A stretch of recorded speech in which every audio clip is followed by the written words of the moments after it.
Selamat datang di video ini.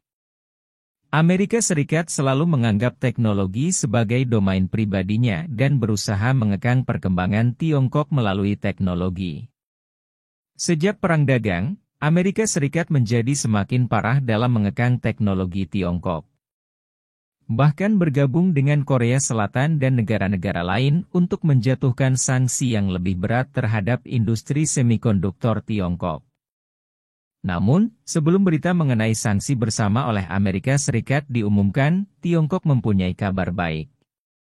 Dalam waktu hanya 5 tahun, Tiongkok telah mencapai prestasi dari nol hingga menduduki setengah dari pasar tampilan ponsel. Berhasil mengungguli Korea Selatan dan mempertahankan posisi terdepan di dunia. Hal ini tampaknya menunjukkan bahwa rencana blokade Biden telah menghadapi kemunduran sebelum diterapkan. Dalam menghadapi penindasan bersama antara Amerika Serikat dan Korea Selatan, Tiongkok merespons dengan terobosan dari tidak ada menjadi sesuatu dan berhasil melampaui Korea Selatan untuk menjadi negara nomor 1 di dunia.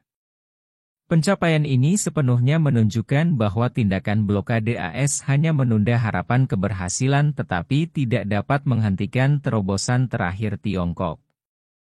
Baru-baru ini, beberapa media memberitakan bahwa Amerika Serikat bekerja sama dengan Korea Selatan dan bahkan Jepang untuk mencoba membentuk blokade komprehensif terhadap industri semikonduktor Tiongkok. Tindakan AS tidak hanya membawa Jepang tetapi juga berhasil membujuk Korea Selatan untuk bergabung. Anda tahu, Belanda mengendalikan pasokan mesin litografi global, Jepang menyediakan bahan baku utama seperti fotoresist, dan Korea Selatan memiliki keunggulan signifikan di bidang pemrosesan dalam semikonduktor. Langkah AS jelas merupakan upaya untuk menerapkan blokade menyeluruh terhadap Tiongkok tanpa ada ruang bernapas.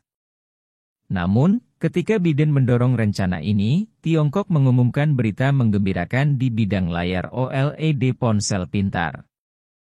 Tiongkok telah berkembang dari nol pangsa pasar menjadi separuh pasar hanya dalam waktu 5 tahun, tidak hanya mencapai terobosan besar dalam teknologi tetapi juga berhasil mengungguli para pesaingnya. Pencapaian ini sungguh luar biasa. Di masa lalu, bidang tampilan dipimpin oleh Taiwan dan Korea Selatan, dan Tiongkok telah berusaha mengejar ketertinggalan dari LCD hingga teknologi OLED saat ini. Kebangkitan Tiongkok dalam bidang ini sulit dilakukan meskipun Tiongkok pernah menguasai hampir seluruh pasar LCD. Tiongkok telah meluncurkan persaingan yang sengit dengan Korea Selatan dan Utara di bidang OLED, sama seperti industri pembuatan kapal. Tiongkok selalu sulit untuk sepenuhnya unggul dalam persaingan dengan Korea Selatan. Hal ini juga mendorong Tiongkok untuk terus menginvestasikan kekuatan penelitian dan pengembangan yang besar di bidang ini. Akhirnya, Tiongkok berhasil melakukan terobosan besar dan menduduki lebih dari separuh pangsa pasar. Dibandingkan periode yang sama tahun lalu, pangsa pasar kami meningkat hampir 10%. Mengingat pada tahun 2019 Tiongkok hanya menguasai sekitar 10% pangsa pasar, kini kami telah berhasil menempati lebih dari setengahnya. Ini berarti bahwa kita tidak jauh dari memimpin pasar secara menyeluruh di bidang teknologi yang sudah matang. Skala sering menentukan masa depan. Siapapun yang dapat mencapai produksi skala besar dapat secara efektif mengurangi biaya dan dengan demikian lebih mudah menduduki posisi dominan di pasar. Sebelum melanjutkan lebih jauh, beritahu kami apakah Anda menyukai videonya? Jika ya, silakan klik suka dan bagikan, dan mari kita lanjutkan. Beberapa orang mungkin berpikir bahwa keunggulan Tiongkok di industri panel tidak berarti bahwa Tiongkok dapat dengan mudah menerobos blokade di bidang chip. Namun, mereka mungkin mengabaikan peran kunci panel dalam perangkat pintar. Karena Tiongkok telah berhasil menduduki posisi dominan di pasar panel, artinya kita juga hampir mencapai terobosan di bidang chip. Yang lebih penting, Tiongkok hanya membutuhkan waktu 5 tahun dari nol hingga menguasai separuh pasar. Ini sepenuhnya menunjukkan bahwa selama Tiongkok terus bekerja keras, itu tidak jauh untuk mencapai terobosan di bidang chip semikonduktor di masa depan.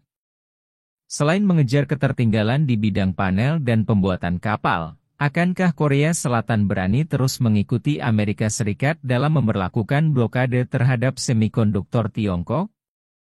Hal ini tentu menjadi sebuah pertanyaan. Patut diperhatikan bahwa apa yang perlu dilakukan Tiongkok tidak hanya menerobos blokade teknologi di Eropa dan Amerika Serikat, tetapi yang lebih penting adalah membangun sistem dan ekosistem industri yang mandiri. Mulai dari panel hingga chip, dan kemudian ke tingkat sistem, Tiongkok berkomitmen untuk mendobrak ketergantungan eksternal dan mencapai tujuan pembangunan yang mandiri dan terkendali. Menggunakan insiden layar biru Microsoft sebagai contoh, mengapa Tiongkok dapat lolos dari hal ini?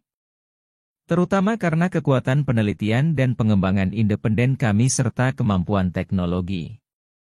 Masalah inti dari upaya Amerika Serikat untuk bergabung dengan Korea Selatan dalam memaksakan blokade terhadap industri semikonduktor Tiongkok adalah masih adanya kesenjangan tertentu antara Tiongkok dan Korea Selatan di bidang chip memori.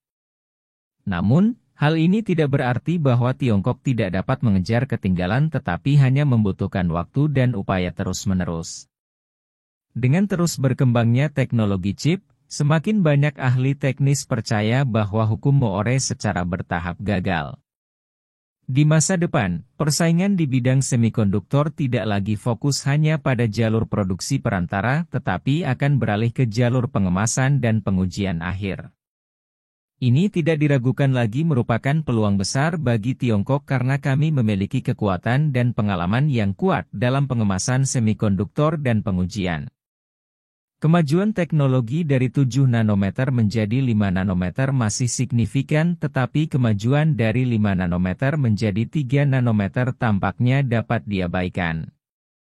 Pada saat yang sama, di bidang aplikasi chip kelas atas, perusahaan Cina seperti Huawei, Xiaomi, dan Vivo telah menjadi pembeli besar. Faktor-faktor ini memberi peluang dan kemungkinan terobosan. Kembalinya Huawei juga semakin membuktikan bahwa Tiongkok semakin dekat dengan tujuan menerobos blokade. Yang kita butuhkan saat ini adalah menjaga mentalitas yang stabil dan terus bekerja keras. Lagi pula, kita sudah melihat harapan sukses di bidang panel dan pembuatan kapal. Dulu, Tiongkok pernah menghadapi ketidakpercayaan dan kecurigaan, namun kini Tiongkok perlu mempunyai keyakinan yang teguh karena sudah terbukti kita mempunyai kemampuan untuk melakukannya. Lebih baik dari perkiraan Barat. Selama Tiongkok dapat mematahkan blokade teknologi di Eropa dan Amerika Serikat, Tiongkok dapat menerobos pembatasan di berbagai bidang dan mempercepat proses perubahan dalam komunitas internasional. Teknologi tidak hanya mewakili kekuatan distribusi kekayaan di masa depan tetapi juga memegang kunci kemajuan umat manusia. Selama kita dapat mencapai titik ini, banyak permasalahan yang ada saat ini akan dapat diatasi dengan baik. Oleh karena itu, pada saat kritis ini kita harus menjaga kepercayaan diri dan bergerak maju dengan teguh. Bagaimana pendapat Anda mengenai video ini? Jika Anda punya pendapat, silahkan tuliskan pendapat Anda pada bagian komentarnya. Dan jika Anda suka dengan video ini, silahkan klik like dan subscribe, dengan begitu kami akan membuat video lainnya untuk Anda semua. Terima kasih dan sekian dulu dan sampai jumpa di video berikutnya.